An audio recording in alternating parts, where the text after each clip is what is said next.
All right, good evening, folks. This is the Ox Billiards stream here in Seattle, Washington. Tonight's match between Susan Andree and Brie Clark, playing 9-ball race to 7.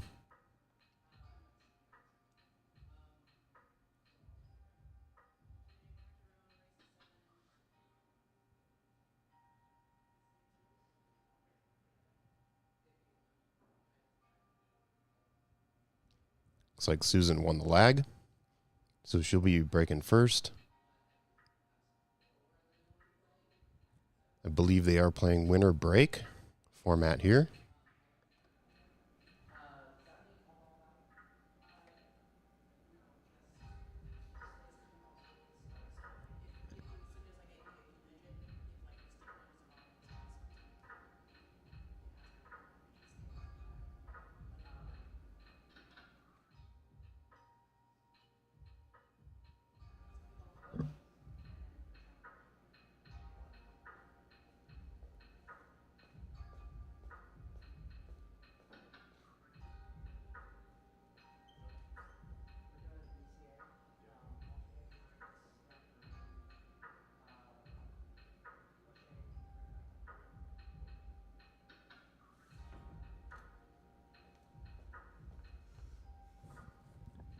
All right, they will be doing alternate break tonight. I think it's a good call considering that the race is a race to 7.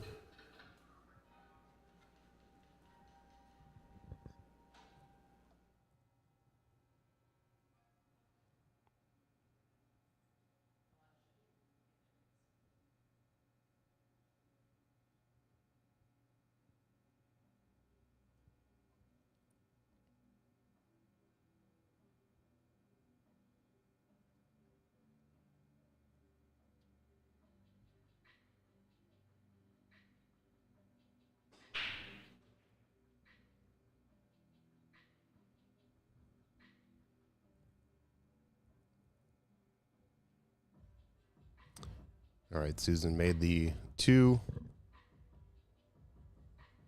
in the lower right corner, but does not have an open shot on the 1.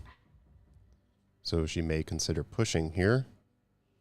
Otherwise, the kick is in play. But if she is going to push, which I think she did call, playing it to the top is not a bad idea. However, the way this push has been left, Brie has a pretty good opportunity here to just stop shot this 1. So basically, she would bank the 1 towards that diamond that's close to the side rail there. And then, yep, hide right behind the 8. So nice opening safe here from Brie.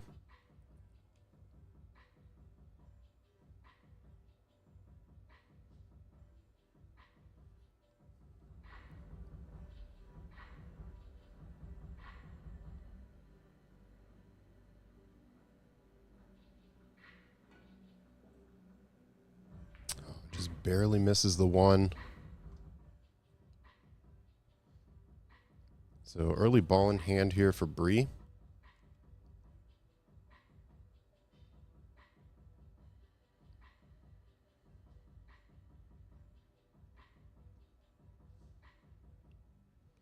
Brie just needs to make sure that the leave on the 3 allows her to move the cue ball up above the 5. So you almost want to be on the line, sort of where the dot is next to that 9. You kind of want that pocket line for the 3 to the right side pocket. That way you can kind of float the cue ball up past the 5 to take the 4 in the left side pocket.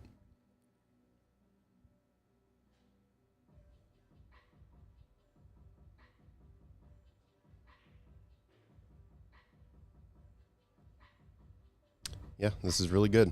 So she can make the 3 in the side, and even if she bumps that 5 out of the way, should have a look at the 4.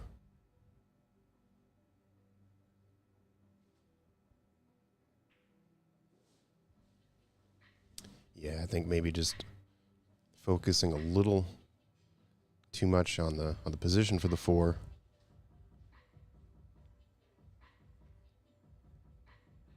but actually ends up with a pretty decent save. I think Susan will pull out the jump cue here.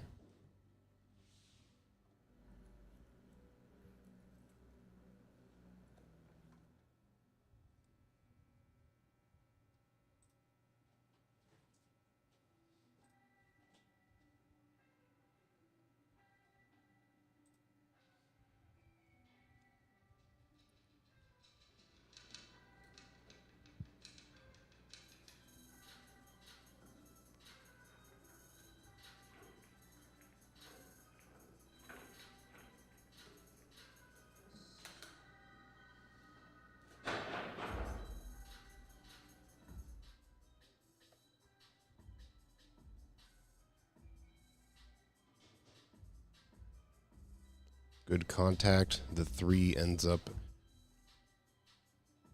in a spot that's not pocketable. So good outcome.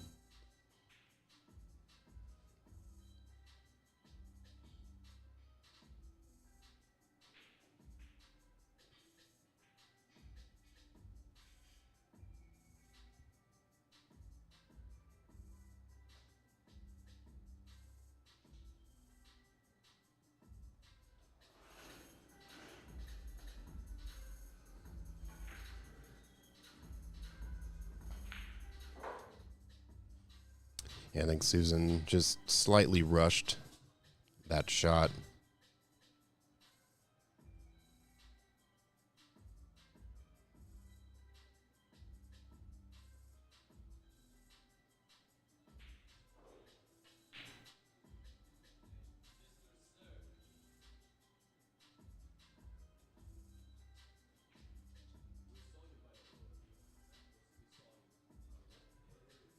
Good control on the cue there from Brie. 4-ball pocketable into the top right. She may consider stunning out here.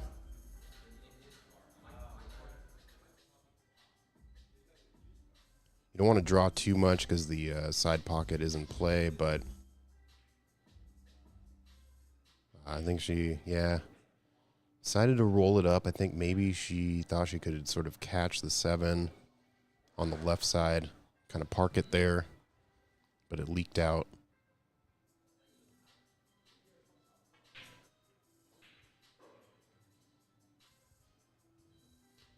Good use of inside English there. Just needed the cue ball to roll a little bit more. So this cut into the top right corner is a little sharp, but if she digs in,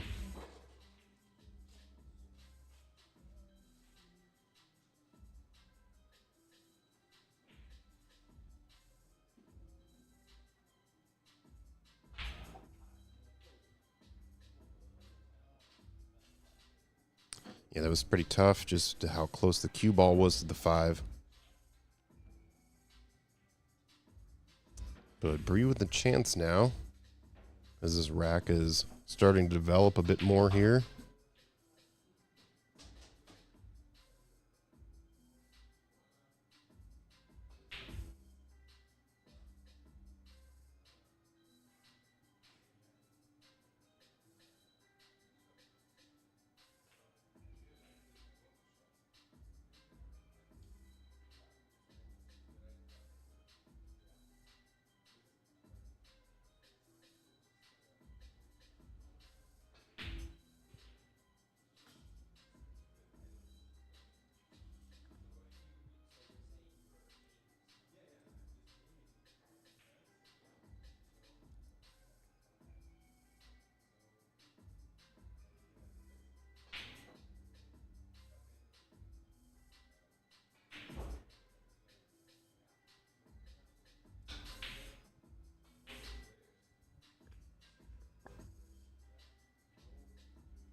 Caught that one a little too thick, but the outcome here is not terrible.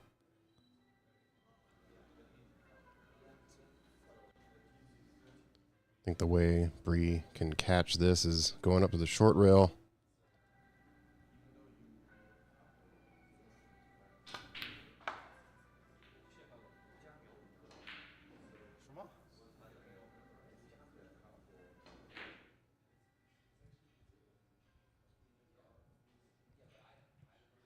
Good contact.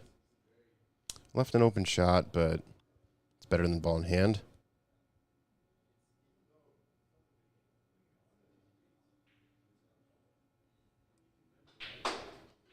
Susan just barely missing the angle there. But leaving the 7 there on the rail.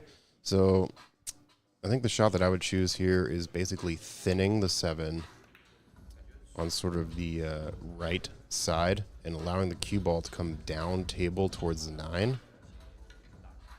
You're basically playing a distance safety here. Alternatively, you bank the 7 down towards the 9. But going with the 1, yeah, just catching the 9 there. So maybe the other option was better, but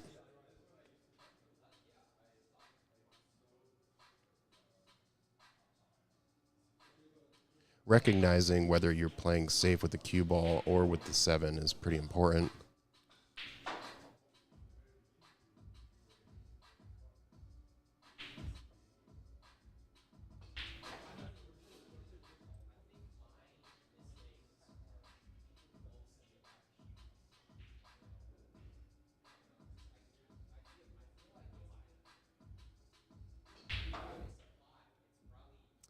So I think Brie was kind of, yeah, she should be going for the top left here. If you hit this with middle ball, cue ball will not be traveling too far up table, but just enough to get a good shape on the 8. Yeah, just like this. Nice shot.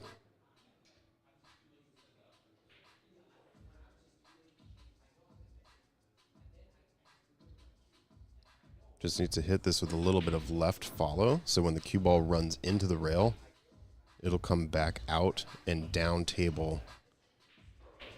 Just like that, and it's a little steep, but it's the right idea.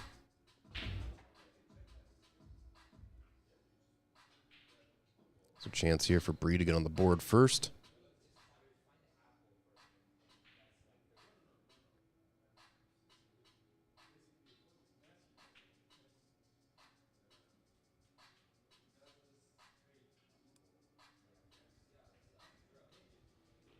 Really nice hit here from Brie.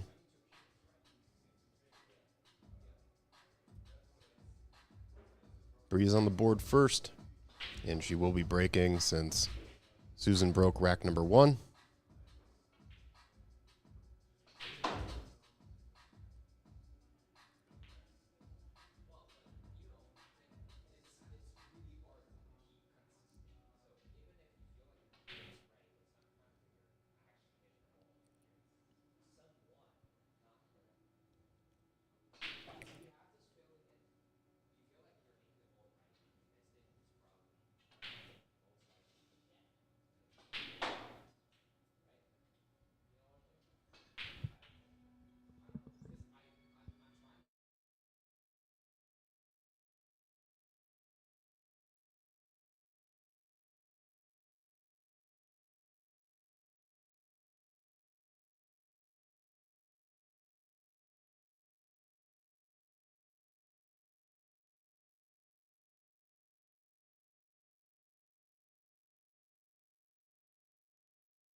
Made the 3 ball in the top right corner at the last second there.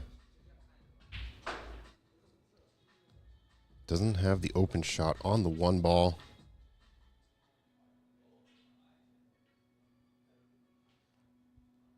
So I like pushing here.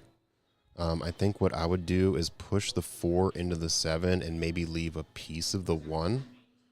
That way you're kind of creating a little bit of a cluster, and you kind of are giving an open shot, but at the same time, I don't really see another push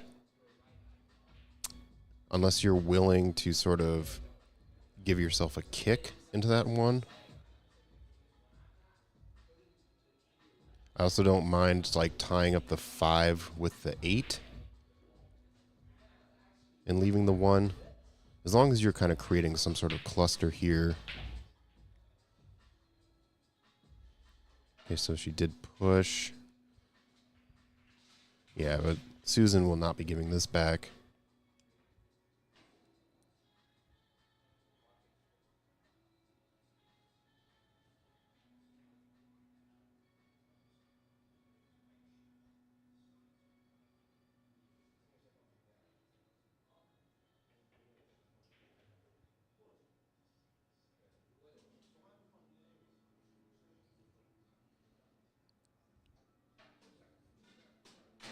Good position here. If you play straight top on this ball, you should be able to get back out for the 4 in the lower left corner.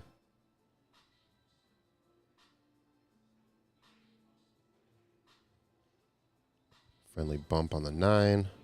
Still has a good look at the 4 here. It's a little steep.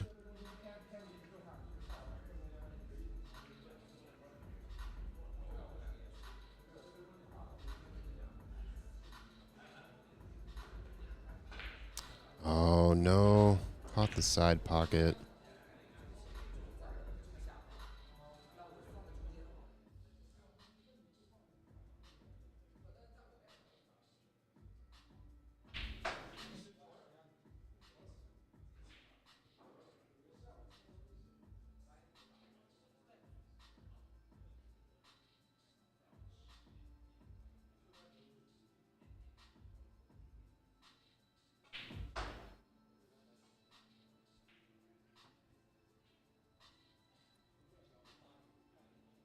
All right, good opportunity here for Brie to run these out. All these balls are pretty open.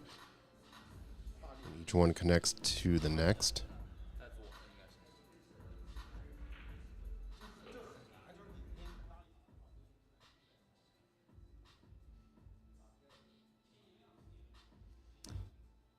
I prefer drawing this back just a little bit. You can roll forward and go 2 rails to get the 7. Sort of a player's preference here. It's not bad either, just rolling up on it. The thing is, she needs to make sure that she's actually pretty straight on this 8 in order for her to kind of follow up onto the 9 and take the 9 on the lower left.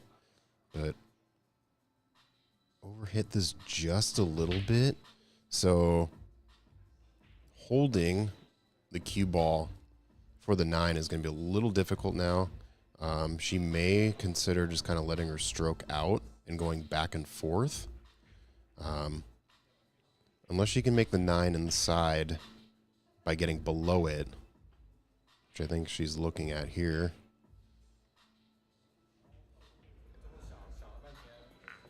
Yeah, it looks like the 9 is cuttable there. So I imagine Susan will just be running this cue ball up to the short rail. Up to the short rail and back down. It does look like the 9 goes in that side pocket as long as you're on the lower half of the table here. So that would be my primary focus, just making sure you're letting your stroke out here. Yeah, this is pretty good. A little bit further distance than maybe she wanted, but I think she can catch this in the side.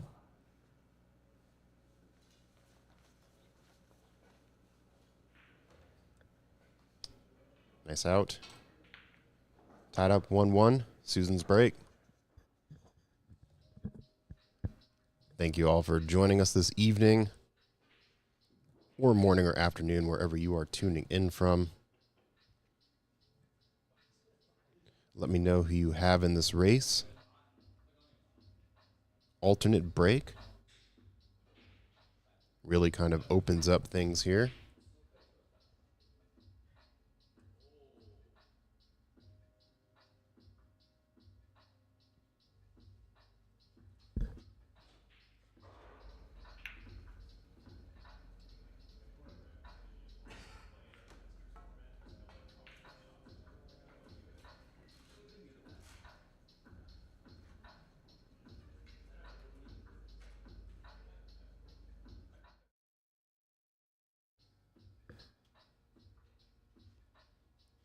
Question in the chat, is that James on table 2? No, James took off to go to Thunderbird. Over on table 2, it's Alex Buzak and Ian Lua are practicing here. We also have some folks playing snooker.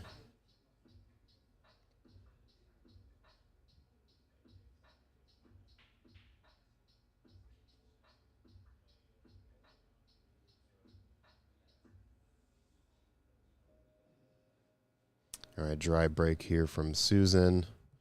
And it looks like she left the 1 open for Brie. So Brie just needs to let her stroke out here, make sure that she comes back out an angle for the 2. Straight back and forth here would not be bad. Yeah, just a little bit more juice, and I think she's got it. Nice. It's a good leave. You can play this one with straight follow.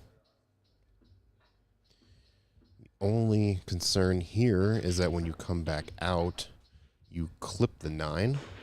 So finding that path maybe between the 5 and 9. Maybe play a little bit of right. Yeah, she was able to avoid that altogether, but missing the pot, so good thought.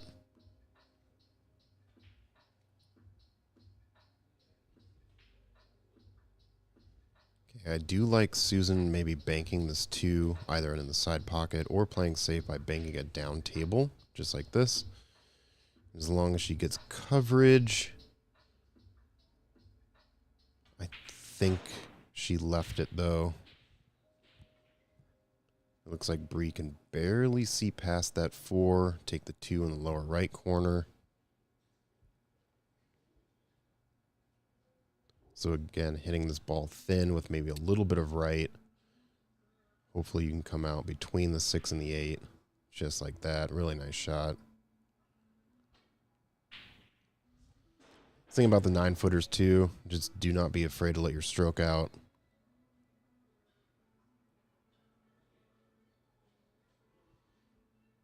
Just needs to draw this back. Yeah, caught it. So I think the way that she hit that draw, she actually kind of stood up right at the end there of the follow through.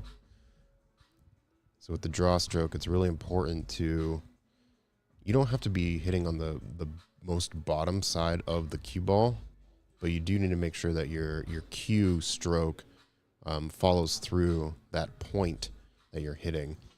Typically a full tip position below the cue ball can allow it to draw back. So I do like this safe opportunity.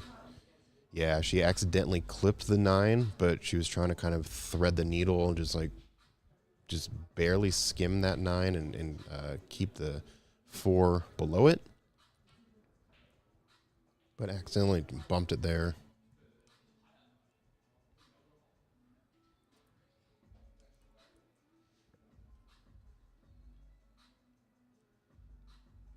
So I do like Susan's chances here, as long as she can get good shape on the 5.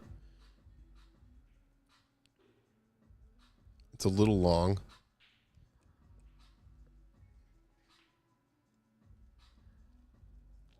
However, playing straight top on this runs the cue ball down into the short rail and back out for the 6 in the lower right. So I like this. Just make sure that you're hitting it smooth. Okay, she opted for the stun. This is okay. 6 ball in the right side pocket is playable. So I like this route now.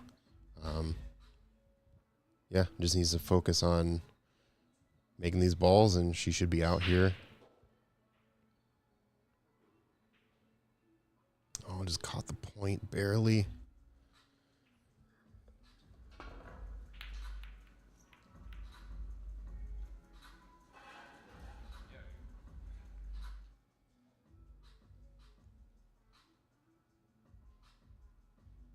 I would play this with straight follow. You run into the left long rail. There's really no scratch here as long as you're hitting this smooth and not overpowering the follow. Yeah, nice shot.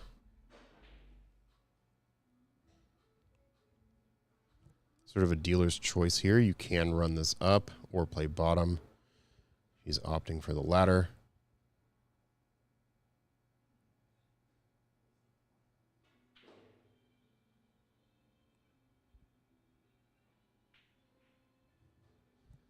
And so the good thing about this leave is it sort of naturally flows the cue ball to the left side of the 9 ball. You may need to put just a touch of top right on this, but not too much. And at least for me, there's sort of a common misconception that you need to put a lot of English on a ball to get the shape that you want. But yeah, in this case, I think Brie was a little too much focused on the leave as opposed to making the ball, which we've all been there. So I don't blame her, but it might be costly in this case.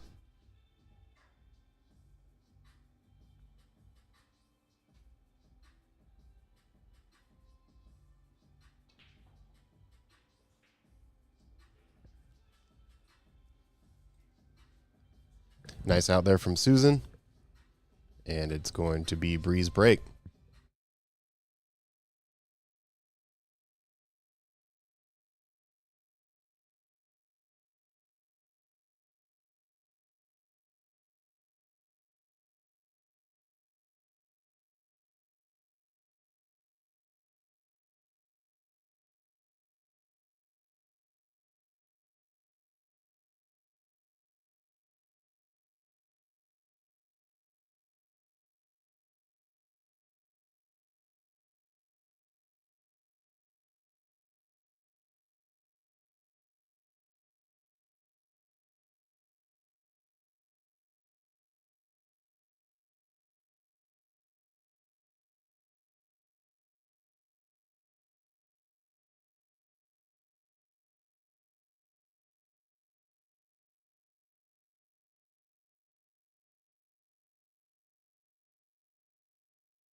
All right, breaking off rack number 4.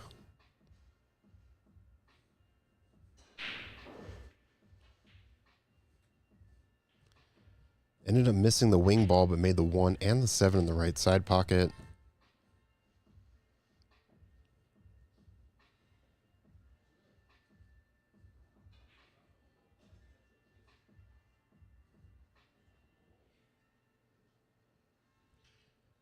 All right, so I think Brie has a chance at kicking at this 2.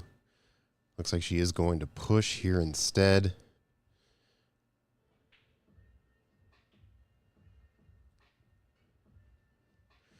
Ooh, I was going to say this isn't bad as long as she has a look at the 2. Otherwise, Susan may be giving this back. It really kind of depends if... All right, so Susan may be able to sort of shave this 2 ball.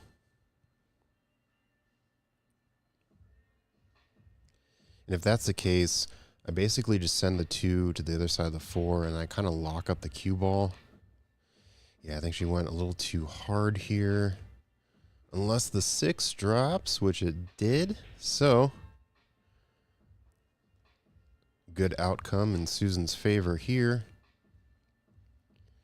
Now she is going to want to hit this with a little bit of bottom left just to make sure that when the cue ball comes off of the short rail, it goes between the 4 and the 9 to get some shape on the 3.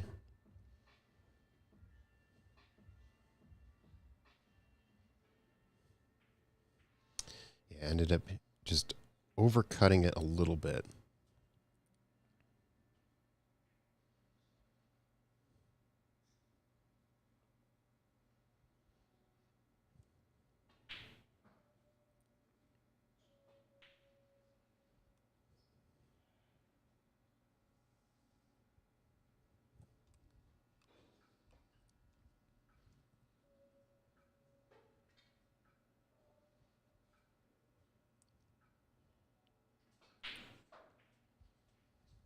Yeah, caught that one a little thick. Those long, thin slices are pretty touchy.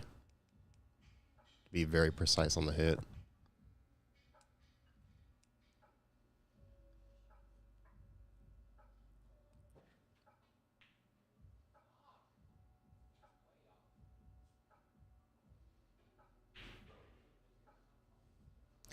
Yeah, nice shot here, except just a little too much power. Wanted to sort of end up middle table, maybe a little bit to the right. But now Susan has a steep cut on this 3. But if she makes this 3, the sort of back and forth angle here. No, don't catch a side pocket. All right, so scratch here. Ball in hand for Brie.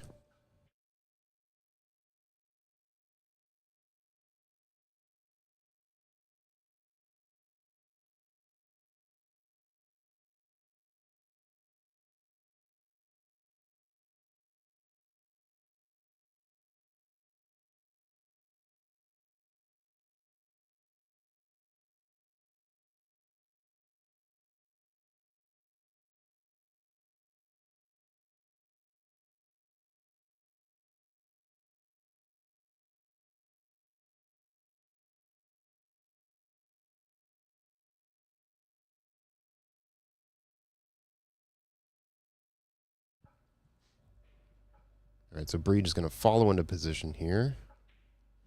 Oh, she wants more follow than that. Oh, no. Brie with the bims.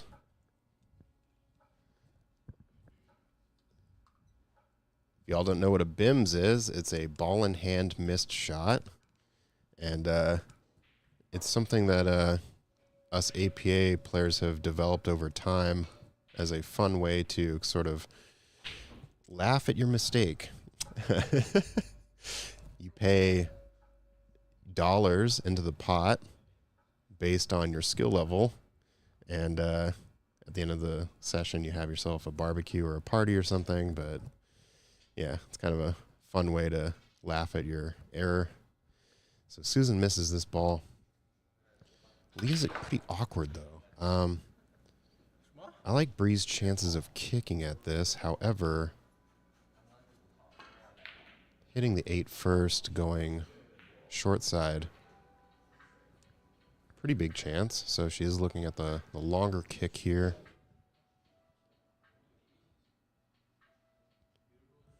Honestly, I don't even really mind giving up ball in hand here. I know that Susan would probably be looking to play safe, but at the same time, if you feel like you're not going to make legal contact and you end up breaking it out, it might be better to just kind of give up ball in hand, because the 3 is not pocketable currently.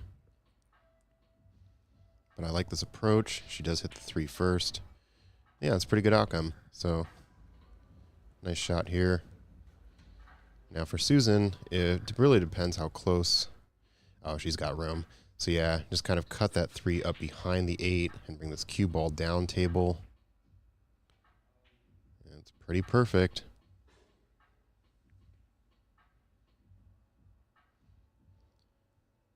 So the kick opportunity is here. However, you have to worry about cue ball speed. Because if you hit the 3 a little too on the right face, the tangent line would go straight into the pocket. But she's actually opting to go short rail, which is pretty smart. Kind of avoid that altogether. Oh, ended up catching the 8. So yeah, broke the 8 out, but still some work here for Susan.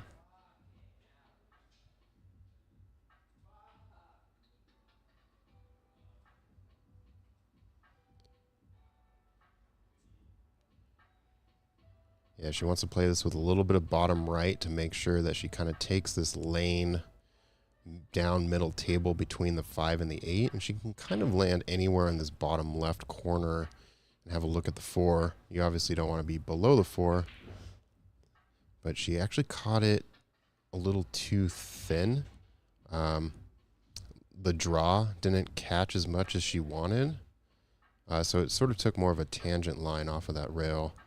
I think she might barely see this 4. Maybe not. So I think she's going to have to kick at this. It's kind of hard to tell with the camera angle. Yeah, she might barely have a piece of it. No, looking for the kick. Yeah, so best outcome here for Susan will be put a little bit of draw on this and kick into the 4 and hope that it kind of goes that 3rd diamond just like that. Oh, this is pretty sweet. Oh no, it bumped a little bit. That would have been pretty sweet. Just hide right behind the 9. So it was the right idea. I think maybe just a touch too much power kind of leaked out.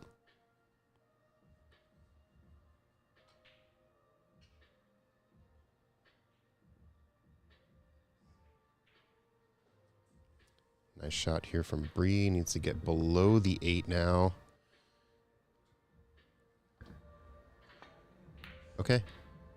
I actually really like trying to kick this into the side pocket. So one thing I would do is I would actually walk around to this side of the table and see where I need to hit on the rail more precisely.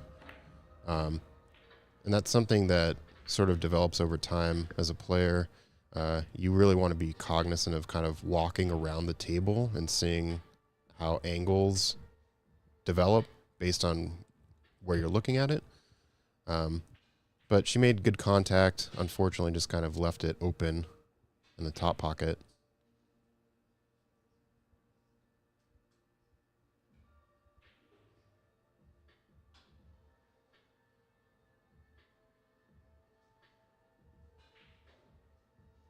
Wanted a little bit more angle here on the 8, but it is makeable. And the cue ball's natural path might actually just end up in the same exact spot she's at currently. So be able to take the 9 in the lower right corner. Just hit the smooth. Don't need a ton of power. Might be able to get away with hitting middle ball, but she is putting a little bit of left on this. I think she just wanted to be sure that she would come around for the 9. But again, the distance Just a little too much power. This cloth runs pretty fast, so developing the cue ball leave is a bit more touchy.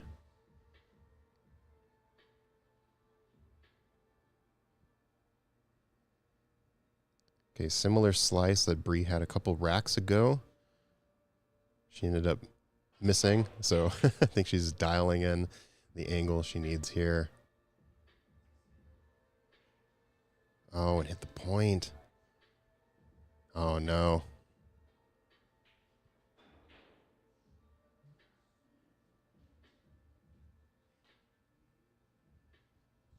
Queuing over the side pocket is a little bit awkward. I think if she can draw it back maybe 4 inches, it'd be great. Have the 9 in the corner. Stop shot's okay too. Just a little bit steeper of an angle, but still makeable.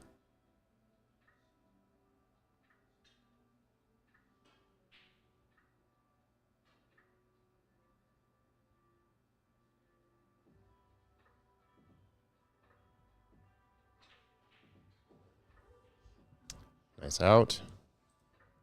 3-1, going into rack number 5, so Susan will be breaking off this one.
All right, so a dry break here from Susan.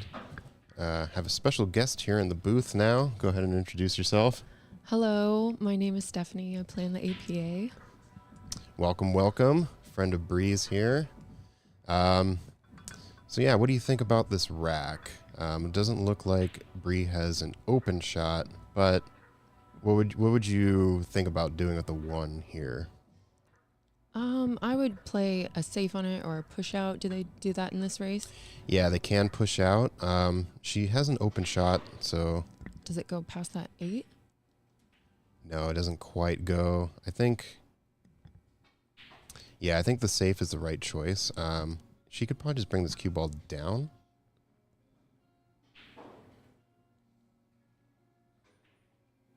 Oh, she went for the combo. Okay, big combo.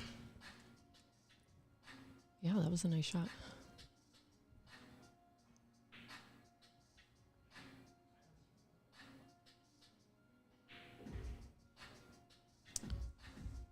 There might be some traffic getting back down to that 2.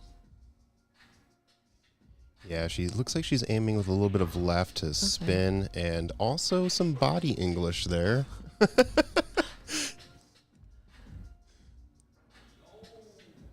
But she got the job done.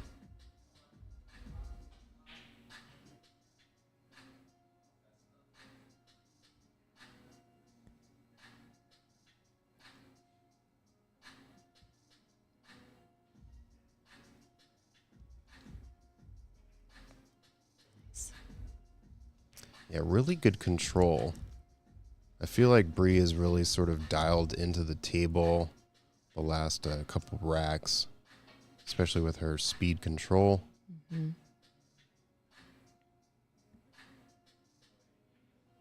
Nice. So this one's a bit tricky. She needs to navigate the almost 3 rails to get back to the 5 because of how sharp of a cut this is.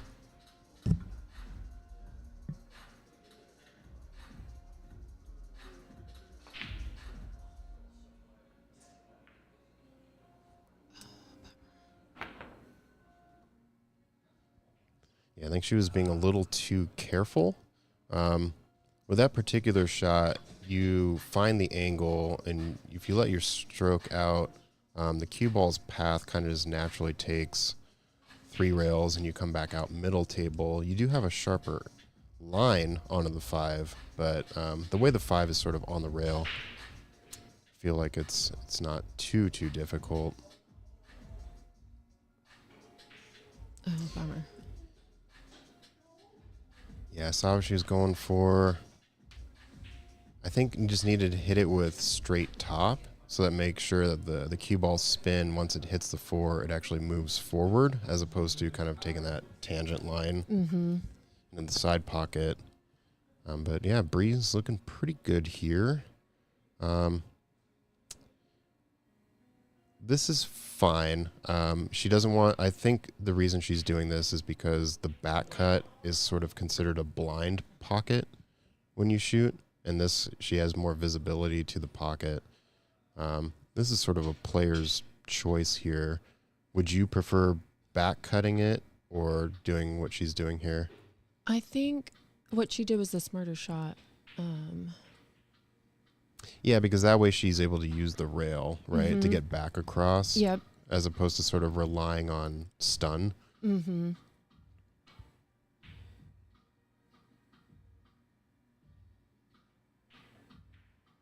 Nice. Oh, bummer.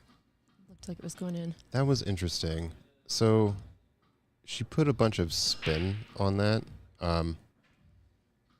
If she actually would have just hit that with straight top, it would have connected to the rail, and the cue ball would have come down to the left middle, where she takes a 6 in the lower right. But I think maybe she thought getting on short side of the 6 was a better option. That was a really nice attempt. Mm-hmm.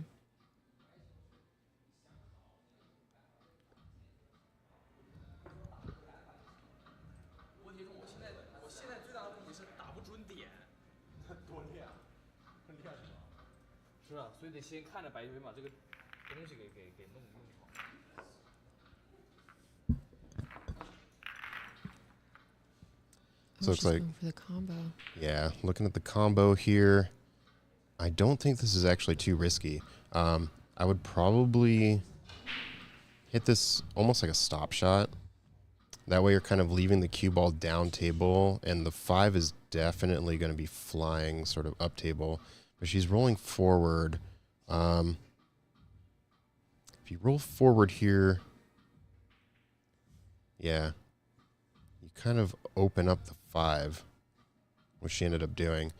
I feel like if you stun it, you leave the cue ball down sort of in this lower left corner, and it would be more difficult. Yeah, Mason in the chat. Yeah, I am a changed man. So the reason he's bringing that up, played a doubles tournament at 15th Street recently. Okay. And the cloth is a little tacky. Okay. Like, it's a little too sticky. And so partner that I was playing with, Chris Iberger, he was telling me that when you try to spin a ball into a pocket that's sticky, it doesn't drop because it kind of catches that like little angled shelf, and it doesn't, the ball doesn't drop. It just kind of like stays there. So, yeah, I've been really trying to focus on getting a better position that allows me to use straight and bottom top as opposed to left and right English on the cue ball. Because I think as like players develop, like you understand like, okay, I need to follow, I need to draw, I need to put spin. But the more that you use spin as a crutch for shots as opposed to using it when it's needed. Yeah, that's something that I've been noticing with my game. I've been trying to use a lot of more follow and looking for the natural angle that the cue ball wants to go after it hits it. So that's actually helped my game out a lot.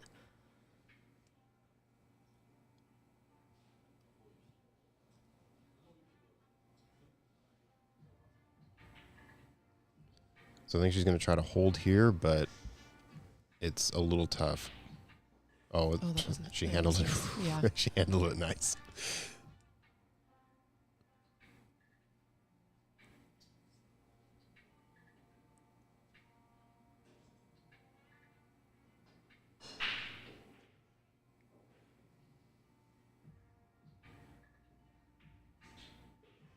Nicely done.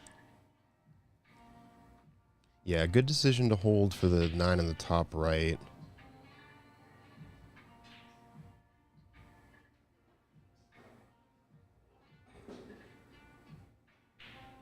Nice. Well done.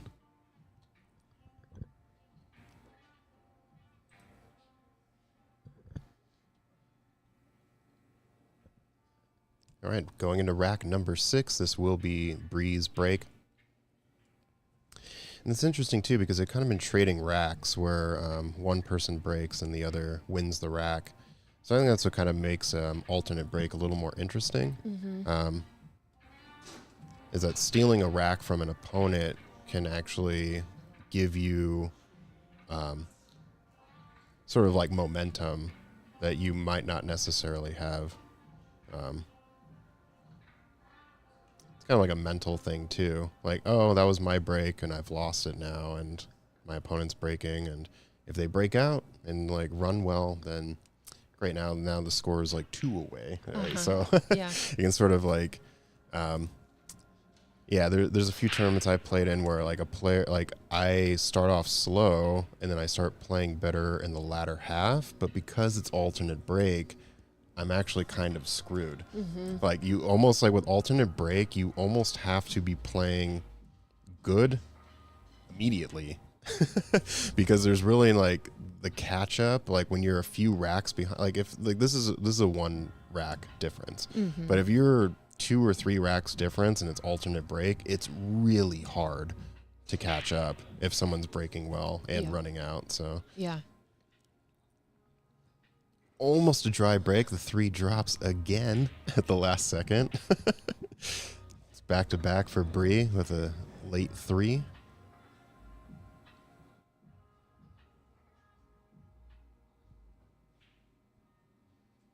All right, not the most open rack.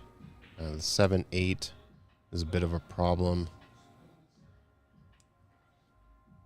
What do you think about that approach to the 7? Do you like to try to use the 6 as like a breakout, or would you rather play safe on it, just sort of where it's positioned currently?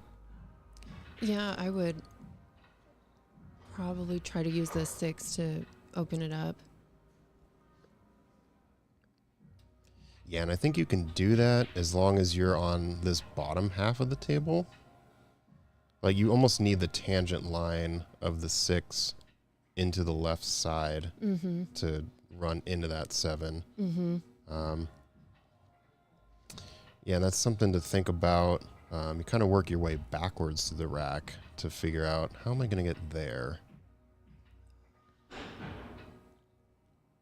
So barely missing that, but having some friends join the party.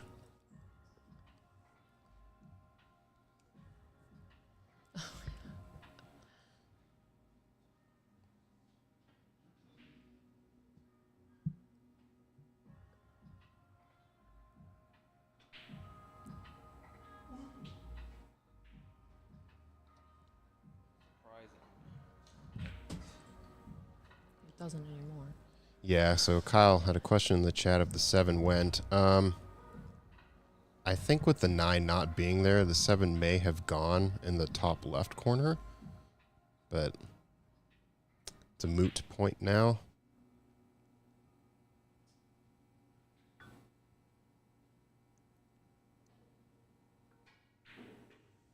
However, I still like your thought about using the 6 to break out. Yeah, I think Because it's an even still bigger work. pile now, right? Yeah, yeah.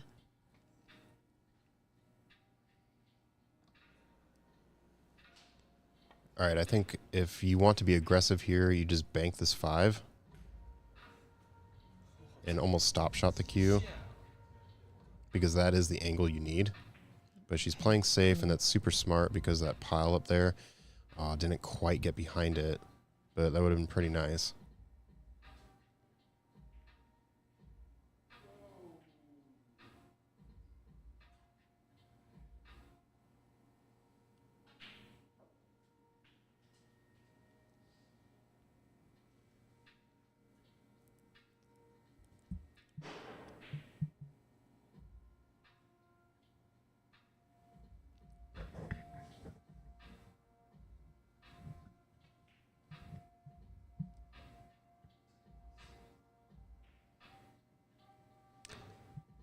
I liked the idea of this.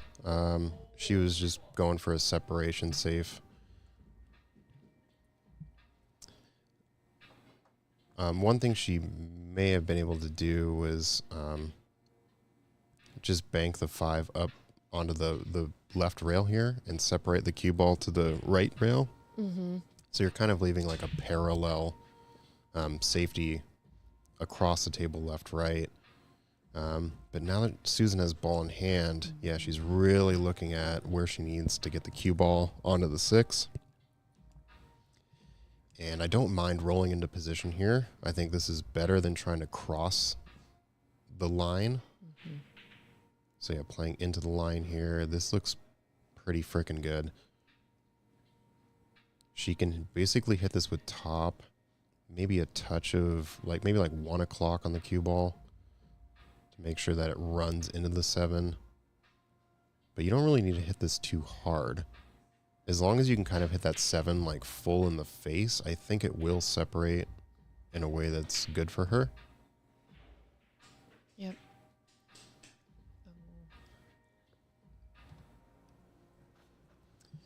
Back cut's a little steep, but the tangent line goes towards that diamond just to the right of that side pocket. So theoretically, she could run this cue ball like 3 rails back up. Mm-hmm. But opts for the safe, which is very smart. I need to do that more in my game. Yeah, so what are some things that you have been focusing on lately in terms of is it cue ball control or just sort of seeing safety opportunities or Yeah, cue ball control definitely, and looking for safeties. Sometimes when I get going, I forget about safeties. Mm-hmm. And then I'll just keep playing, then I'll miss a shot that was difficult, and I said, oh, I should have played safety. So I've been looking for those more and working on speed control when I play safeties. Yeah, to your point about sort of being in the groove and just wanting to be offensive, it's sort of hard to tell your brain no, wait, it'd actually be really good if I could pull off a good safe here because my lines have changed. Mm-hmm. I feel that a lot of the time players are oh, I can just go on a run, everything's open, but does it make sense to continue that run, right? Mm-hmm. And in that case with Susan, sure, she could have back cut that 7, but would she have gotten a good advantageous position on the 8? Mm-hmm. That's questionable, mm-hmm. right? So I think it is better to play safe and potentially get a ball in hand, which she is getting here. Yep. And now I think what Brie's thought here is sending the 9 down table away from the 8 to force Susan to find that line to get to the 9 off of the 8. Yep. So, she would have loved the 9 to be frozen to this bottom rail. It may have sort of been, it kind of seemed like a last minute decision. I think she wanted to play safe, but it just kind of the way that she got down and shot, it almost seemed like, oh, I'm just going to send this down. Uh-huh. But being a bit more methodical, which is okay, what can I do here to really kind of hinder my opponent from running out? Yep. But no, this is a really good angle here for Susan. You can kind of just play this naturally. You can either play it middle ball. I'd probably play with just a little bit of maybe just above center. Naturally come back down middle table.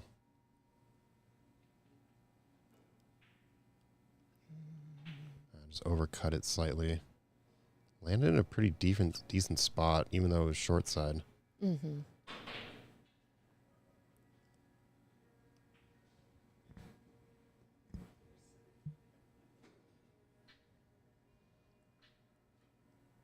Do you like to play? How would you get onto the 9 here? Follow. Yeah, no, I like it. As long as you hit the 8 thin.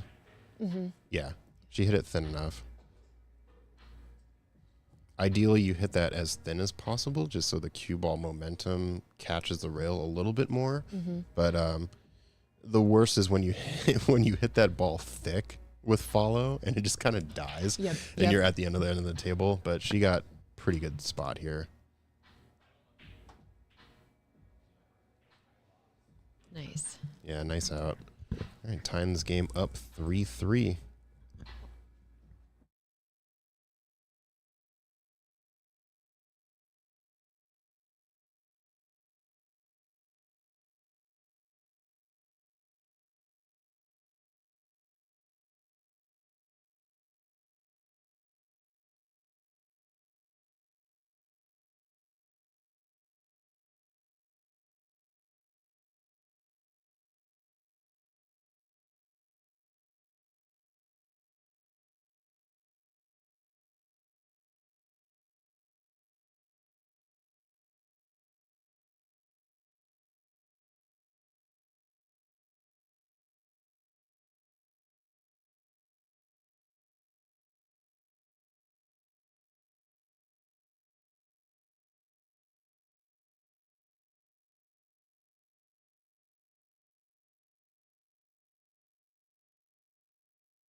Yeah, Kyle asking in the chat, have these gals played each other before? It's a good question. I don't know if they have. Susan is from the Everett area, and Brie mainly plays on the east side out of Bellevue. So I don't think they've played too much together. Susan was actually just talking about 128th Street Bar up in Everett. They've got a bunch of new diamond tables there. I think they have 4 9-foot diamonds and then maybe 6 7-footers. Going for the 1-9 combo, the old American cheese. So close. I like to come up with cheese names based on the color of the ball. So if it's a 2, oh, look at that. Yep. Super sweet carom there for Susan to take the rack. So yeah, you know, the 2's a blue cheese.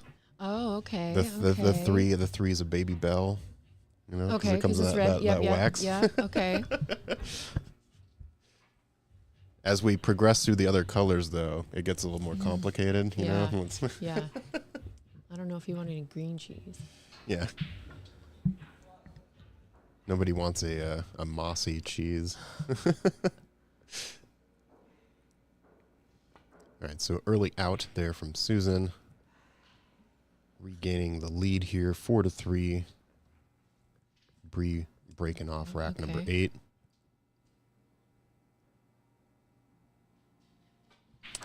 Yeah, Cameron in the chat asking, and there are a lot of pool halls in Seattle.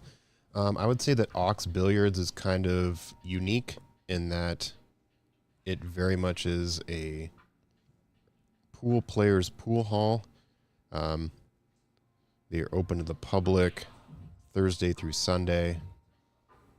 Tuesday is mainly a APA league here. And then Monday and Wednesday is members only. So all the folks here in the club are members getting table time. But yeah, there's some really good venues in Seattle. Temple Billiards down in Pioneer Square is a really good spot. They have 7 9-foot tables. They're kind of like Brunswick Gold Crowns. I think they're called like Robcos or something like that, but pretty similar sort of classic design in that table. I'll shout out the 4Bs over in Ballard. It's a really good sort of like dive bar vibe. Brie just barely catching that too.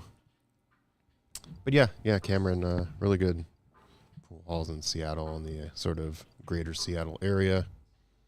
Bellevue off the rails. Yeah, that's where I played out of. That's where you play out of. They've got a lot of in-house leagues there. Really good vibe out of OTR. I've always enjoyed playing there when I make my way to the east side. Terry's Kitchen over in what's that city called? I'm not sure. Actually, I've never played at Terry's Kitchen before. Really? Yeah. Oh, Terry's Kitchen is great. They got 4 7-foot diamonds. They have a chip tournament on Sundays where it's doubles. So you can just grab a partner and play doubles, and you get a certain number of chips based on your combined rating. Jerry Chen runs it. Do you know Jerry? I don't. Yeah, he's a good dude. Oh, Cameron, you play at Yale Billiards. Okay. Yeah, Yale. Yale Billiards, you've got Lucas Fracasso Werner, who's sponsored there, I believe. I think they run the Shark Stream out of that venue, too. Yeah. Okay, yeah, I see. Yeah, I met Lucas and Jonas Soto when they came here for the Seattle 9-Ball Open. I know those guys play out of Yale quite a bit. Pretty sure the McDermott Open's going to be at Yale this year as well, which is pretty sweet. If I could make my way out there, I totally would. But yeah, it seems like a good venue. I think I just saw recently that they upgraded a lot of their tables. They have, so like Brunswick has come out with like new gold crown tables that very much look like diamonds. Okay. And so they've kind of like modernized their table. Like the gold crown table has always kind of been like your classic pool table. It kind of looks like these snooker tables out here. But yeah. And then Cameron saying that he likes to watch Daniel Sardoncillo. Yeah, Daniel's a local player here in Seattle that is sponsored by Ox Billiards. Phenomenal talent. All right, so good shot here from Susan. Just ends up freezing a little too close to this rail.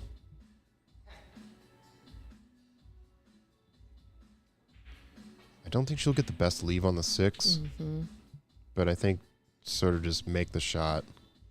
I was thinking she might play safety. She seems to play safety when she's in that kind of position. I don't mind this at all, actually. I think you're right. That's a good shot. It's a good safety shot. Because now you're kind of forcing Brie to come out with a good shot and a good position. So you're not really giving up too much here.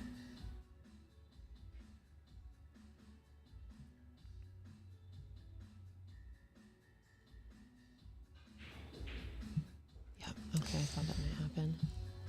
Yeah, so that was smart, right? And like to your point earlier about focusing more on safeties, like if you can get ball in hand when there's 3 or 4 balls left on the table and they're all positioned like this, you basically increase your chances of getting out and winning the rack. So it's not always about, you know, who can shoot and pocket balls the best. It's really who can strategize the best in the right moment.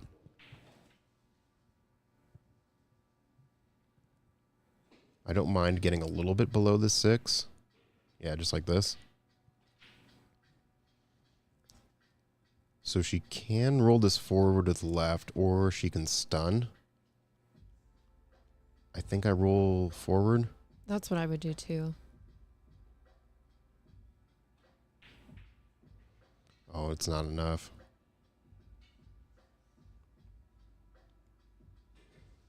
The stun, would that have pulled it down that way? Yeah, so the stun would have basically taken the tangent line, and the cue ball would have gone up between the 8 and the 9. Okay, yep. So even though she would have been more middle table, she'd probably be stretched out more. As opposed to if you rolled it forward with left, she takes it off of this right rail and comes just above the 8. So you're kind of getting in a similar position, but it's sort of however you feel like shooting, I guess. Yep. Some people like to stun, but this is smart. I feel like sometimes players want to be hyper aggressive and like, oh, I'm just going to cut this all the way up table. And she almost got a really good save. Yep. I think she hit this ball a little bit harder. She would get the coverage with the 9, and the 8 would have been up further. But Brie does have the open shot. Yeah.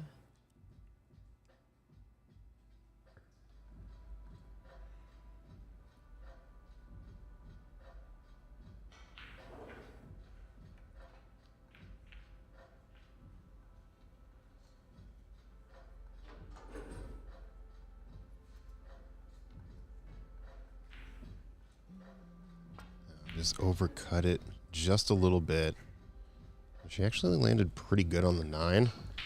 And fortunately for her, this 8 is a little difficult. One thing Susan just needs to worry about is that side pocket scratch. So I would put a little bit of bottom on this just to avoid that direct tangent line.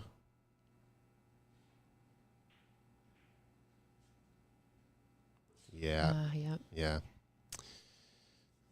So she shot it a little too middle.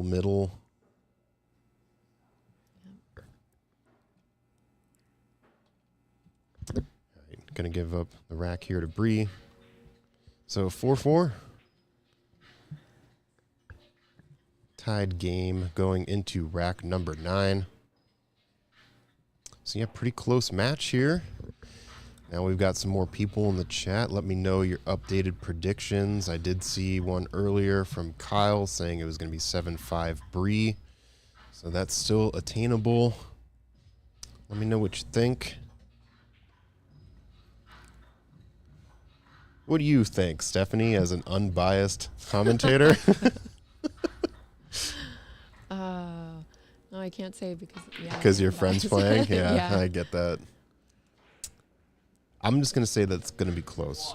Yeah, I actually think that this sort of has the wheels to go hill. Sort of how both players are playing. They're both kind of taking advantage of mistakes.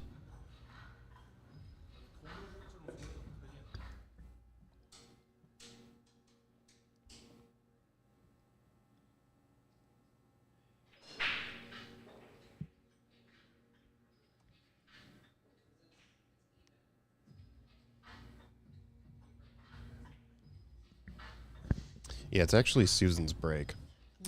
So I think Brie is recognizing that it's 8 total with this being the 9th rack. So yeah, Susan is breaking on the odd number racks. Just gonna make sure that Brie didn't leave herself a loose rack. I didn't know. Can you imagine?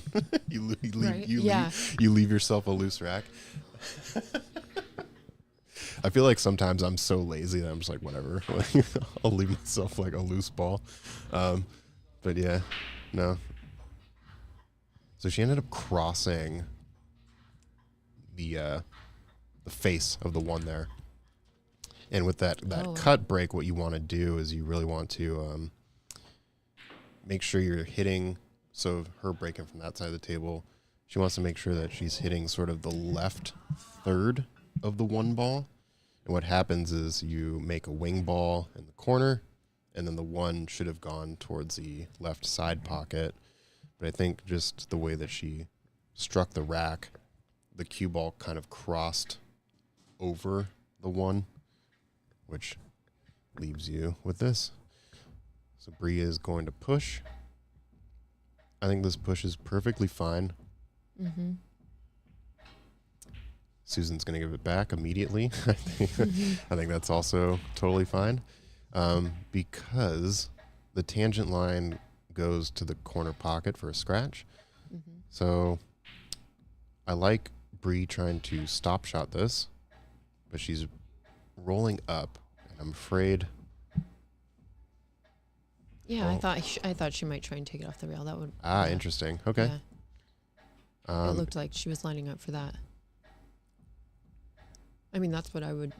If the scratch shot is right there, I'd definitely try and take it off the rail instead. Yeah. And that sort of stop shot was so thin that you might actually hit the 9, so it's not a bad play. Oh, yeah. Ooh, the rattle.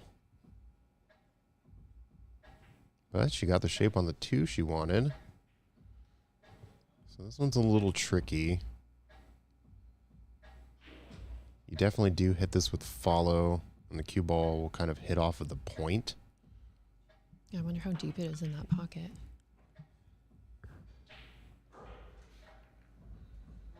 Looks like it's almost half. Not quite buried, but yeah, just sticking out just enough.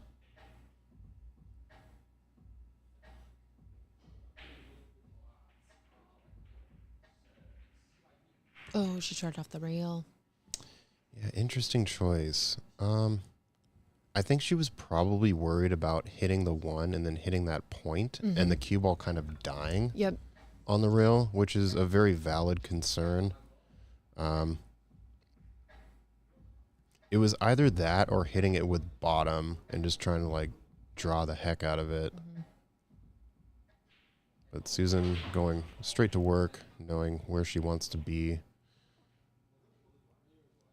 Didn't quite get below the 2 the way she wanted, but still makeable. The only problem is cue ball will probably clip off of that 8. Mm-hmm. Yeah.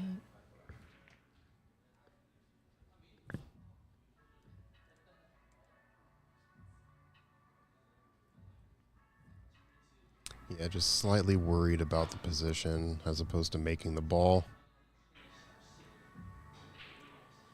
Which we have all been there, so.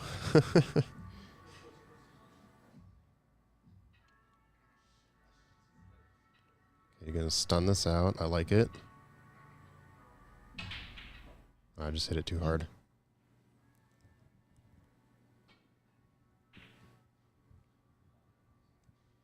I would say one thing to practice is you actually don't need to hit bottom as hard as you think you need to achieve that stun. And table speed into the pocket is acceptable. I think it happens fairly often with players who are sort of like engaging with like draw or stun, and they tend to overpower it. But I think as long as you have a smooth stroke, you can hit it softer and achieve the outcome that you're kind of looking for. Mm-hmm. That is another thing that I'm working on. Yeah, and a couple of ways you can do that is either shortening your bridge hand or just shortening how much you pull back on your stroke. And shortening your bridge hand kind of allows you to cheat it, where it's like I can't even pull the cue back as far because I don't have much hand left, right? I see. Yes. Yep.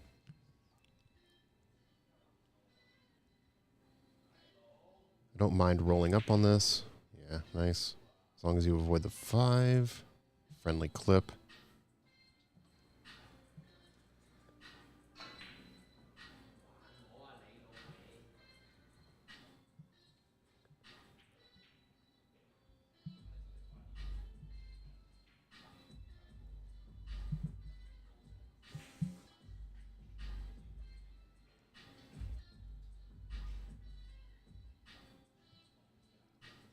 How would you like to get on the 4 here? Yeah, that's tricky.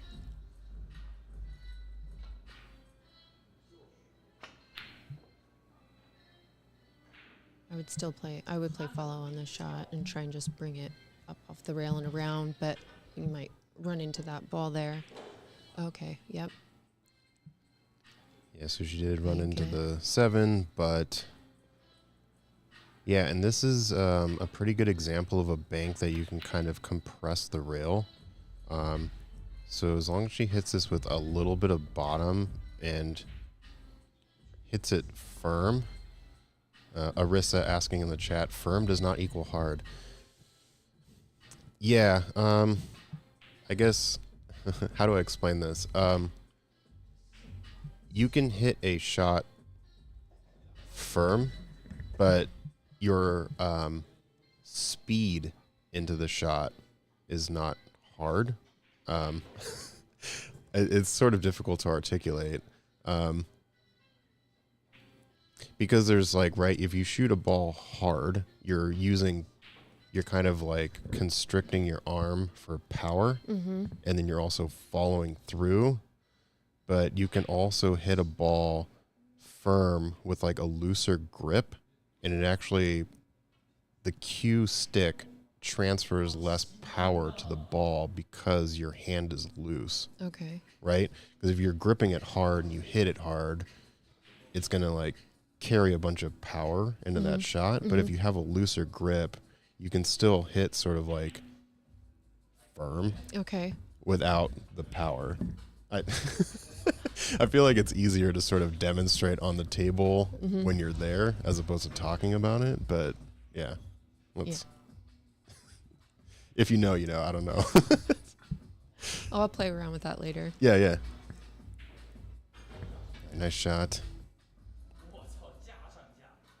Okay, so the reverse bank is there. And this one, you could actually kind of do like a little bit of a stop shot reverse bank. The cue ball would naturally get out of the path of the 5. She's going to go forward here. She might not get the best angle on the 6 if she goes forward. She might be sort of thinking about that. Because your natural inclination is to roll forward here because it just sort of helps the bank along. Yep. Actually handled it really well. Has a little more distance than she wants, but I mean, the 6 is close to the rail. As long as you hit this smooth and straight, you get very natural position on the 7. Yep.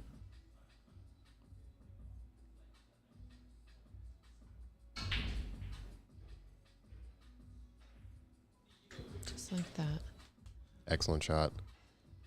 And she has good enough angle to come straight back up table. So just put a little bit of top right on this. Oh, too soft. Okay, she decided to hold short side. This is okay. I don't mind this. Because cue ball should theoretically cross back over. Oh, I should try to hold it again, though. Yeah. And this just might be... because when you play on 8-foot tables, I think it's easier to hold for position.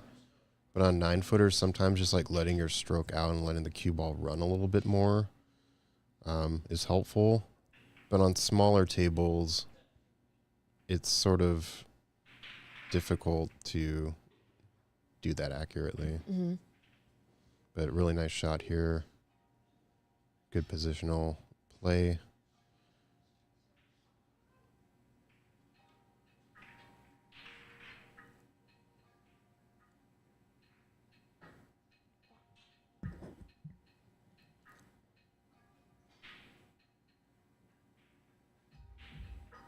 Oh, no. Oh, no. Gonna lay this one up too.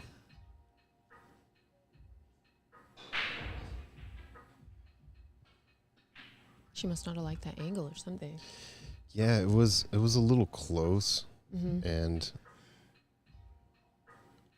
maybe a little blind because you're kind of, it's like the left side of your body, like your eyesight. Mm-hmm. You're not really looking directly into the pocket. All right, so Brie rolls this one up to go up 5-4, and I think this might be the first. Besides the first rack, Brie was up 1-0. So, yeah, this is the second time in the match that she has claimed the lead here, going into rack number 10. It's really coming down to the wire.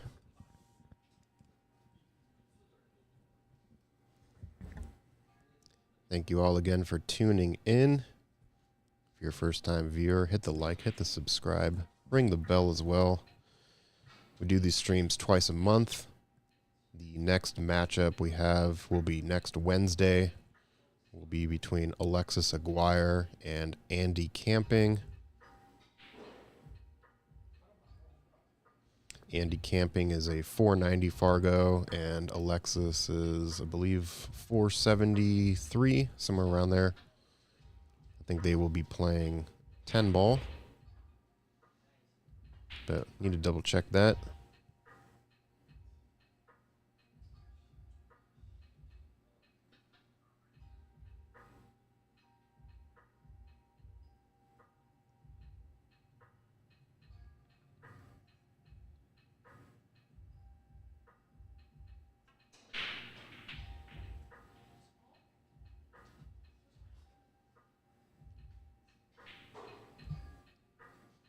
Lost a little bit of the cue ball there. I think she almost like decelerated through the break.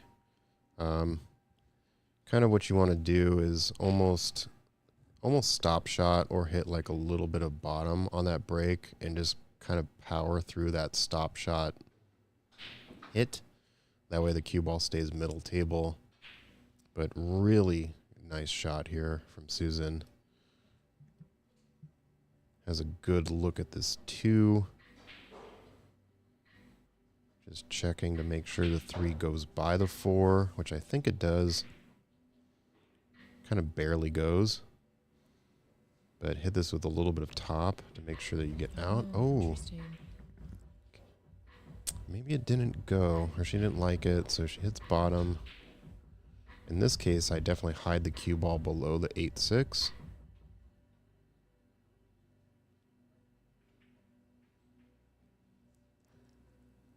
That worked out pretty well. Hit it a little hard, but got the outcome I think she wanted.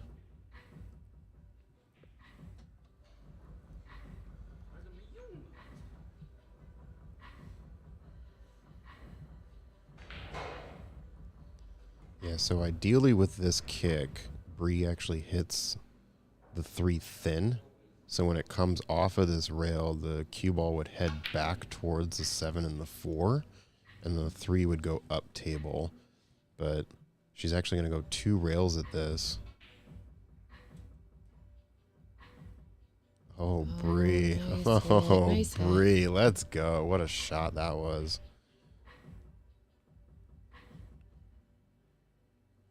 That's a real confidence shot there. Like seeing those the 2 angles off of the rail, that's props.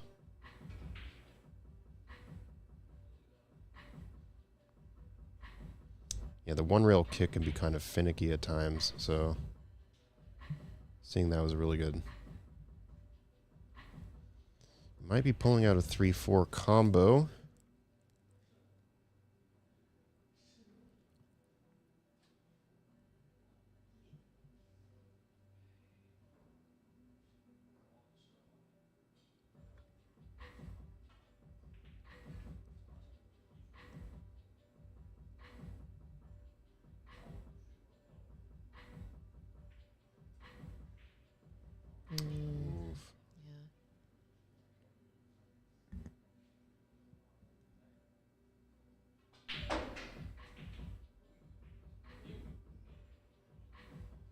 So would you combo this or carom? I would combo only because I'm really not very good at carom shots. Fair. An honest answer and fair. Yeah. I think I would probably go for the combo too, only because the carom, you lose a little bit more of the cue ball control. Mm-hmm. And she actually might be going for the carom Yeah, here. it's what it looks like. Yep. See, Yeah, that would be something I would be afraid of it rolling in. yeah, and she hit bottom on that. So if she actually would have played with middle or top, the cue ball would have been out of the pocket more, and I think the 3 actually would have been on the rail. But she hit it too hard with bottom that kind of caused the 3 to shoot out a bit more. But another safe opportunity here. And just leaked a little bit. Very interesting. Now, do you go for the carom cheese? Because I feel like you can maybe make the 3 and also make the 9. Yeah. So you put bottom or stun on this one, on the 3, to get that to pop into the 9? Yep. Okay. Exactly. Yeah. You would just stun this. Okay. Because they're so close, the tangent line is so close, you just stun off of the 3. Okay. Okay. So she ended up catching the 9, I don't know how, but caught the 9 like almost above center, and that's why it cut, almost back cut away from the pocket. But she's got a pretty good leave here on the 5, and this is just a straight follow down of the 6.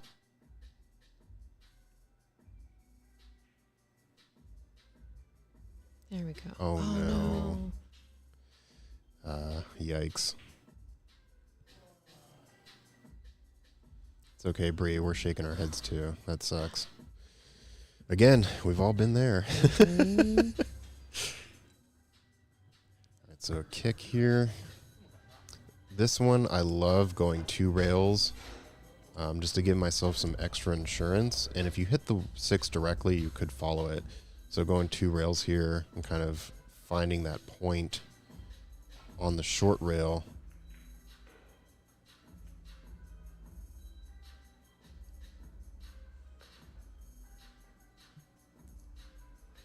Ooh, she hit it. Hit it. Yeah. And I think it's just weird enough.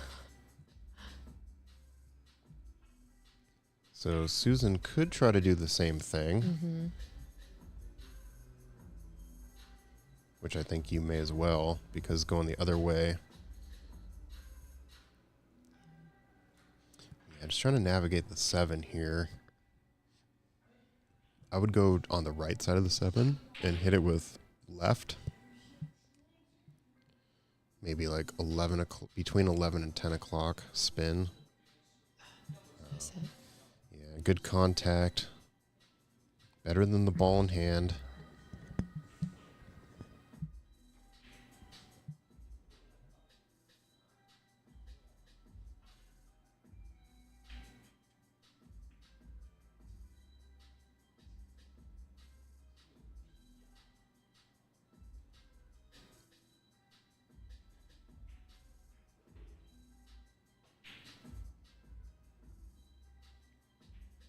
All right, so this is that back cut stun that we were talking about earlier, like hitting hard versus firm. You can even do like a softer stop shot here, and the natural tangent line will bring the cue ball across for the 8. So even though there's distance here, just hit this like pocket speed as opposed to hitting it hard. Yeah, so she hit it a little hard. Mm-hmm. And when you go harder into that shot, you tend to lose accuracy. Mm-hmm. And she landed okay for the 8.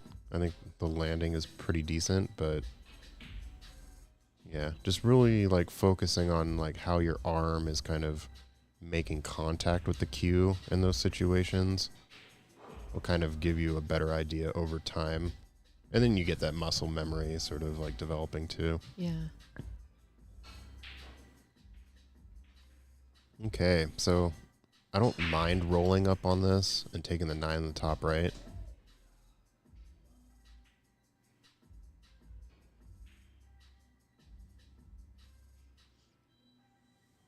Oh, interesting. Gosh. There's a very touchy, safe opportunity here where you kind of send the 8 just above the 9. And the cue ball down here. Right, yeah. So you can okay. cut the 8 to the right Uh-huh. and then send the cue ball straight up to the top rail. The other one I was thinking was hitting the 8 just below center, like she's aiming, and bringing the cue ball below and freezing it to the bottom side of the 9. There's 2 choices here. I kind of like yours better just because it gives more distance, but this is That's a nice shot. excellent. Yeah. So she barely left the kick.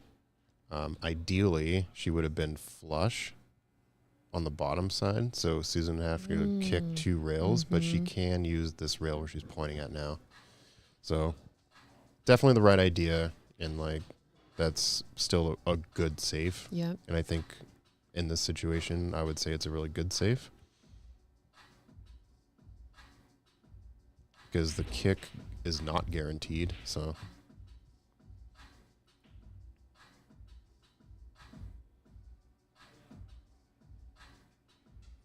Yep, just like that. Yep. yeah, she kind of punched it. Needed to throw a little bit of left just to kind of open the angle up. But, you know, ball in hand here for Brie, rewarded for the safety. Sometimes that's what it comes down to, just sort of a late rack. You notice, like, oh, okay, yeah, I can just do this. Yeah. And now I have control of the table and momentum, and that's huge. As long as it goes in. Okay. No, it looked like it was going Brie. wide there. Oh, Brie. Having a sweat. All right, Brie is on the hill here, going into rack number 11, so it is Susan's break.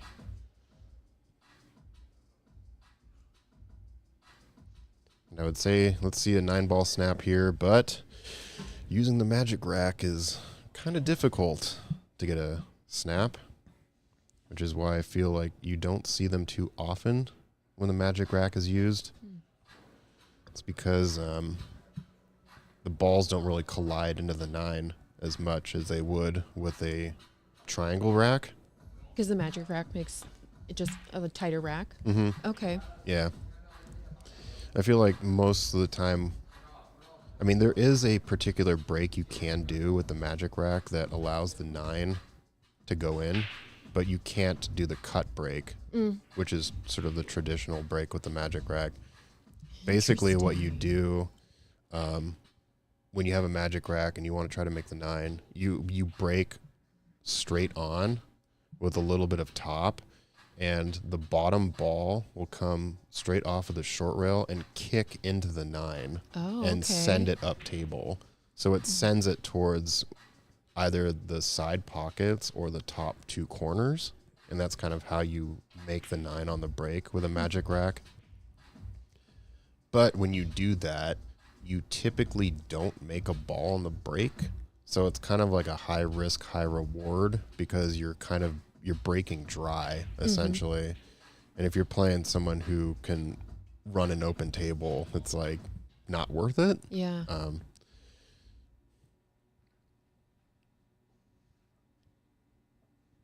2-5 combo here. Nicely done. Does not want this to drop. Good hold.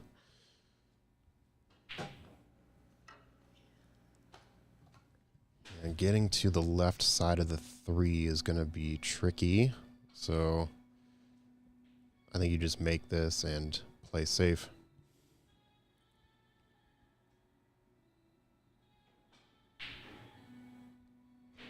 Unless you can bump the 7. Yeah, a little harder. That would have been. Open that right up.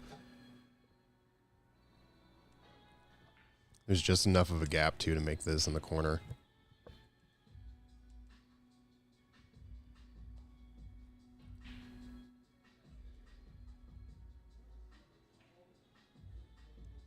She rushed it,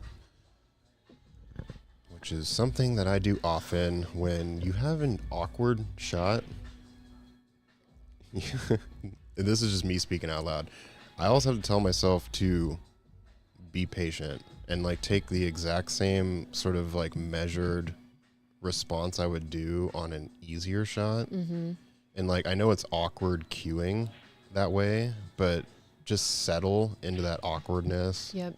And then shoot it, because I've definitely rushed through shots that I should be making. Mm-hmm.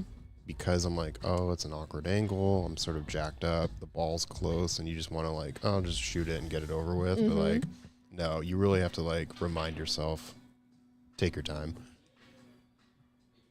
Especially because Brie's on the hill. Oh yeah, definitely. I forgot about that. So that was a really good stun shot. She hit it softer and got the perfect leave. Granted, the distance wasn't as far, but, you know, I think she's sort of like feeling that out a bit more as she's had more of those shots in this match. Yep. Yeah, she's sort of shooting for blood here. I can can kind of sense it. She knows she's on the hill. Came up a little bit short here, but the back cut is in play. And if anything, she actually bumps the 8. Mm-hmm. It could go friendly. It really kind of depends where the cue ball strikes on the 8.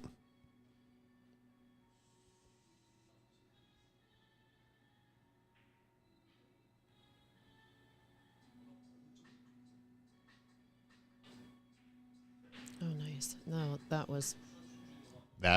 worked very well. Yeah, that is ultimate friendly. I kind of just like stunning out here. I mean, you can use the rail, but the only worry here is that you come up too far on the 9 and you're almost like parallel. Mm-hmm. Handled it. Yeah, see? Yep. Literally on the 50-yard line, and now she has to reach out. Yeah. Okay. For the game win, stretched out across the table. Which side would you put it in? The where she's going? Yeah. Just because the cue ball is A little bit a over. little bit over. Mhm. Yeah. If it was 50-50, oof. I mean, at that point, it's like, what hand do you shoot with? Right? So, like, with the right-handed shooting, I would take it into the pocket that she's going. Mm-hmm. Lefties would probably take the other one if it was dead even.